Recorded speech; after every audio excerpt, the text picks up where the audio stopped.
जो सूर्य का पर्यायवाची उसी से आया है। भा का अर्थ होता है ज्ञान का प्रकाश और रथ शब्द का अर्थ होता है लगा हुआ, जैसे कहते हैं किस कार्यालय में कार्यरत है। तो भारत मीन्स जो ज्ञान के प्रकाश के अनुसंधान में सदा लगा हुआ है, which is in the परपीचुअल pursuit of the light of knowledge.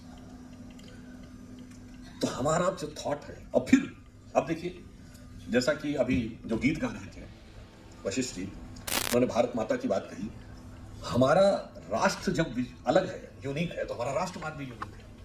उनके लिए देश एक जमीन का टुकड़ा है जो एक पॉलिटिकल पावर से गवर्न है। हमारे लिए राष्ट्र एक जीवंत चेतना है जो एक निश्चित मूल्यों से प्रेरित और अनुप्राणित है, जिसे विभाजित नहीं किया जा सकता। जैसे हम सबके राष्ट्रगान में पंजाब, सिंध, गुजरात, मराठा है ना, तो सिंध आज पॉलिटिकल इंडिया का हिस्सा नहीं है पर कल्चरल इंडिया का हिस्सा है। ननकाना साहब और करतारपुर साहब पॉलिटिकल इंडिया का हिस्सा नहीं है पर भारतीय संस्कृति का हिस्सा है।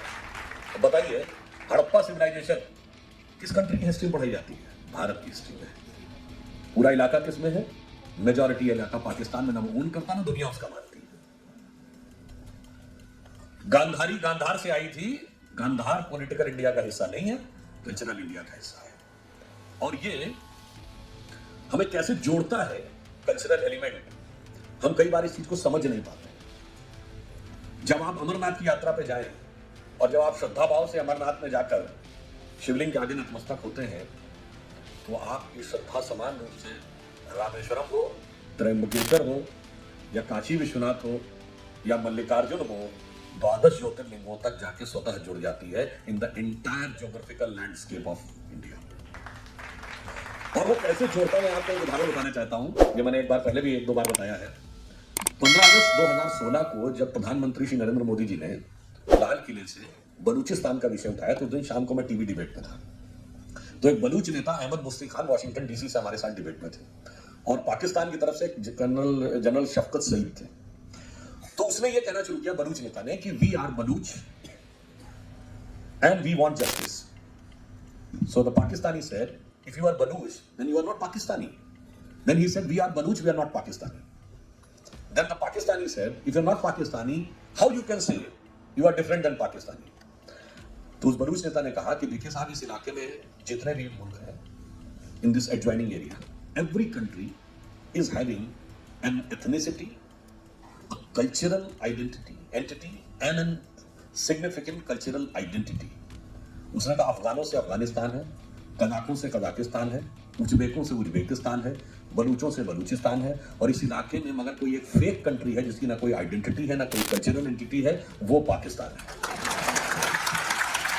अब ये सुनने के बाद तो obviously he lost his cool. तो उसने कहा कि तू पाकिस्तानी नहीं है तो क्या हिंदुस्तानी है?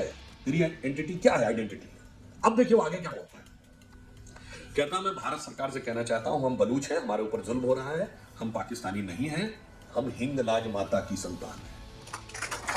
आपको पता होगा कि माता सती के जो भिन्न भिन्न अंग गिरे थे, उसमें माना जाता है कि एक सिर कटकर जहां गिरा था वो आज के पाकिस्तान के बलूचिस्तान में। अब इसके बाद वो जो पाकिस्तानी था उसका तो पारा 7वें आसमान में पहुंच गया। उसने कहा, अब वो अबे तबे पे आ गया अंग्रेजी चाहिए। कहता है, अबे हिंगलाज माता क्यों बोल रहा, भारत माता क्यों नहीं बोल देता? और आप आश्चर्य करेंगे, कभी जाके उसको चेक कर लीजिएगा यूट्यूब पे। अहमद मुफ्ती खान कहता, हाँ मैं फिर से दोहराता हूं कि हम बलूच हैं, पाकिस्तानी नहीं है, हम हिंगलाज माता की संतान हैं, और मैं दिल से कहता हूं भारत माता की जय। अब आप सोचिए, ये इलाका 70 साल पहले आप चले, आज भी उसका कनेक्ट आपके साथ बना हुआ है। ये कल्चर की पावर है। कल्चर की पावर आपको इंस्पायर करती है, जोड़ती है, और जो इंटेलेक्चुअल, मिलिट्री और इकोनॉमिक पावर दबाती है। इंटेलेक्चुअल, इकोनॉमिक और मिलिट्री पावर के दम पर आप किसी को भी दबा सकते हैं, डोमिनेट कर सकते हैं, फोर्स कर सकते हैं, गाइड कर सकते हैं, इंस्पायर नहीं कर सकते हैं। उसके अंदर क्रांति ला सकते हैं, संक्रांति नहीं ला सकते। संक्रांति कल्चर लाता है।